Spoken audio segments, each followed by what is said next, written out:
Good morning, students. Now, let's start our new topic, relationship among the elastic constants.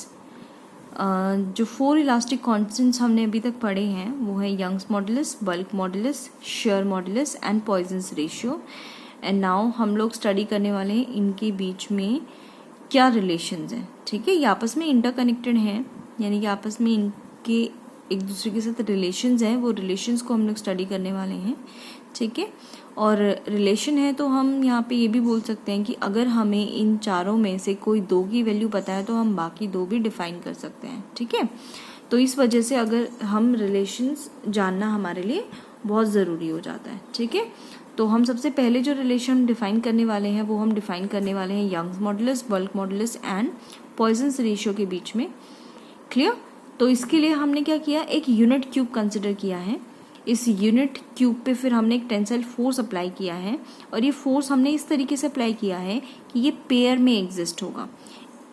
X axis के along जो 2 faces हैं ये x axis के along है, दोनों आपस में क्या है,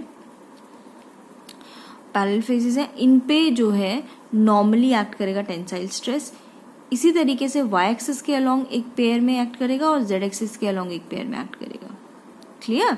अब टेंसाइल फोर्स लग रहा है तो ऑब्वियस है यहाँ पे स्ट्रेन एग्जिस्ट होगा, अकर करेगा स्ट्रेन, और उसकी वजह से कुछ ना कुछ एक्सटेंशन या कॉन्ट्रैक्शन जो है वो लेंस में अकर होगी. ठीक है, तो अब हमें उस कॉन्ट्रैक्शन को और उस एक्सटेंशन को भी कंसिडर करके चलना है.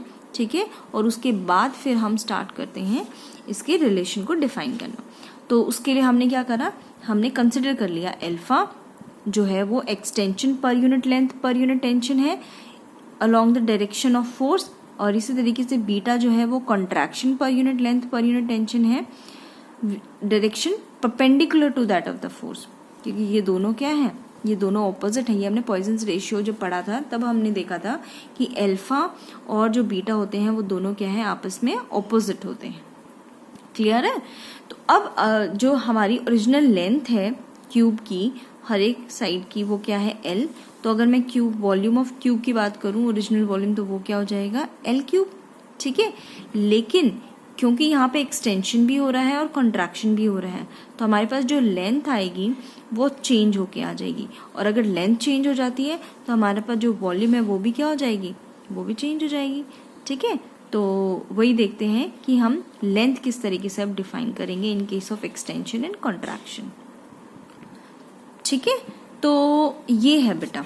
अगर हम एक्स एक्सिस के अलोंग बात करें, अभी मैंने क्या बताया, एक्स एक्सिस के अलोंग क्या होगा कि सिर्फ एक्स एक्सिस के अलोंग जो है जब भी टेंसाइल फोर्स एक्ट करेगा, हम अगर एक्स एक्सिस के अलोंग वाले पेयर की बात करते हैं तो वो जो एक्सटेंशन होगा वो एक्स एक्सिस के अलोंग होगा, और जो कॉन्ट्रैक्शन होगा वो वाई और जेड एक्सिस के अलोंग होगा. ठीक है, यानी कि एक जिस एक्सिस में वो टेंशन एक्ट कर रहा है उसमें एक जो है एलोंगेशन होगा, और जो बाकी दोनों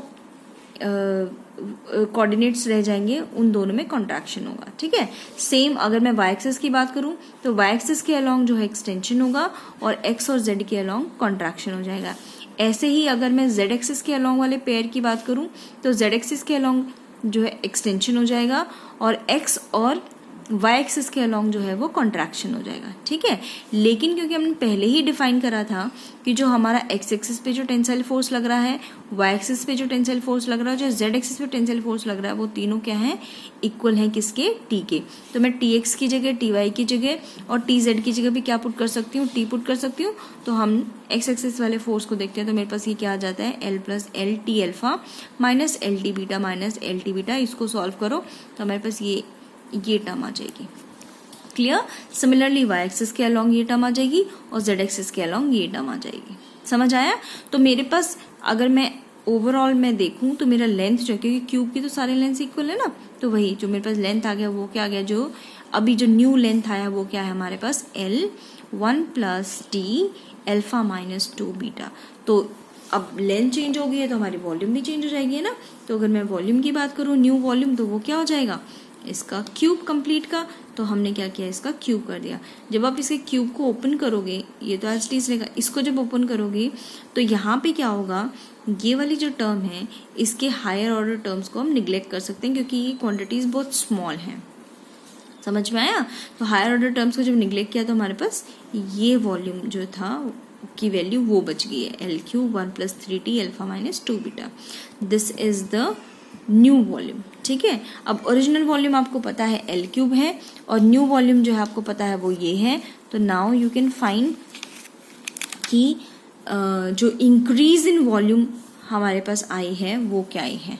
ठीक है, नाउ इंक्रीज इन वॉल्यूम की अगर हम बात करेंगे तो वो क्या हो जाएगा, क्या हो जाएगा, जो न्यू वॉल्यूम है हमारे पास, ठीक है ना, उसमें से हमने क्या किया, माइनस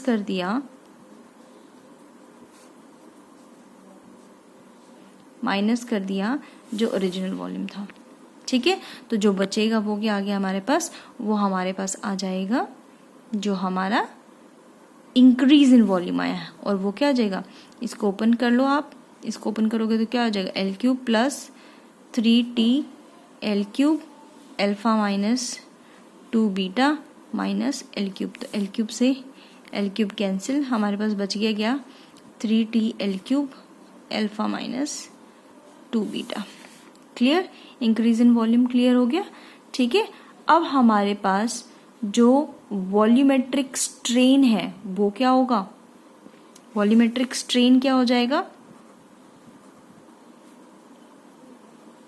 वॉल्यूमेट्रिक स्ट्रेन क्या हो जाएगा बेटा, जो आपका इंक्रीज हुआ है in volume, increase in volume over original volume. तो इंक्रीज इन वॉल्यूम कितना आया है, 3t L cube alpha minus 2 beta, और ओरिजिनल वॉल्यूम कितना था, एल क्यूब से एल क्यूब कैंसिल, तो हमारे पास यहाँ पे जो हमारा वॉल्यूमेट्रिक स्ट्रेन बच गया वो क्या बच गया, 3t alpha minus 2 beta. Clear है यहाँ तक तो कोई इशू नहीं है किसी को। ठीक है, नाउ अब हमें एक एक करके अपनी जो भी हमारे टर्म्स है, जिनके जो भी इलास्टिक कांस्टेंट है, जिनके बीच में हमें रिलेशन निकालना है, उनको इंट्रोड्यूस करते हुए जाएंगे। तो सबसे पहले हम करते हैं बल्क मॉडुलस को। क्लियर, बल्क मॉडुलस को कैसे डिफाइन करते हैं हम, के से, और वो क्या होता है, stress over volumetric strain. Clear, stress क्या है, T, और वॉल्यूमेट्रिक स्ट्रेन हमने अभी निकाला वो क्या आया, क्लियर, T से T कैंसिल, तो हमारे पास K की जो वैल्यू आ गई वो क्या आ गई, 1/3 अल्फा माइनस 2 बीटा। क्लियर है, अब हमें पता है कि जो अल्फा है इट इंक्रीजेज इन लेंथ पर यूनिट टेंशन। ठीक है, इसका मतलब अल्फा क्या है, लॉन्गिट्यूडनल स्ट्रेन पर यूनिट टेंशन बोल सकते हैं हम, लॉन्गिट्यूडनल स्ट्रेन पर यूनिट टेंशन। ठीक है, तो चलो इसी को डिफाइन करें, लेकिन इसको हम रिलेट करते हैं यंग्स मॉडुलस के साथ। यंग्स मॉडुलस क्या होता है, स्ट्रेस ओवर लॉन्गिट्यूडनल स्ट्रेन, है ना, लॉन्गिट्यूडनल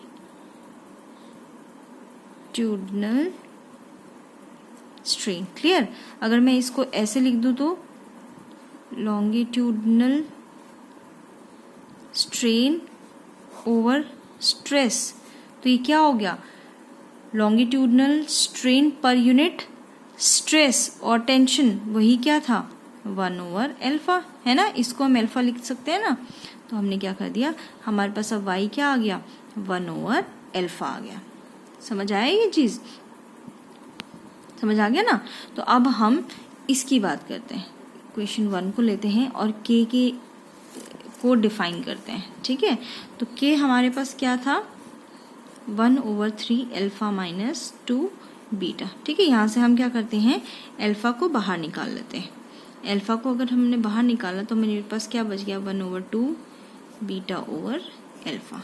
क्लियर, अब इसको हम कैसे लिख सकते हैं, 1/अल्फा ले जा सकती हूँ ना मैं इसको ऊपर, और 1 - 2 बीटा ओवर अल्फा।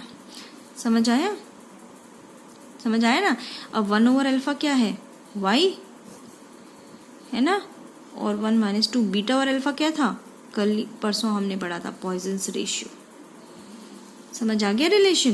तो ये रिलेशन है, इसको आप ऐसे भी डिफाइन कर सकते हो और इसको आप जो है y की फॉर्म में भी लिख सकते हो, 3k 1 minus 2 sigma. Clear? Young's modulus, bulk modulus, Poisson's ratio. Clear हो गया? तो ये हमारा पहला रिलेशन जो है वो डिफाइन हो गया है।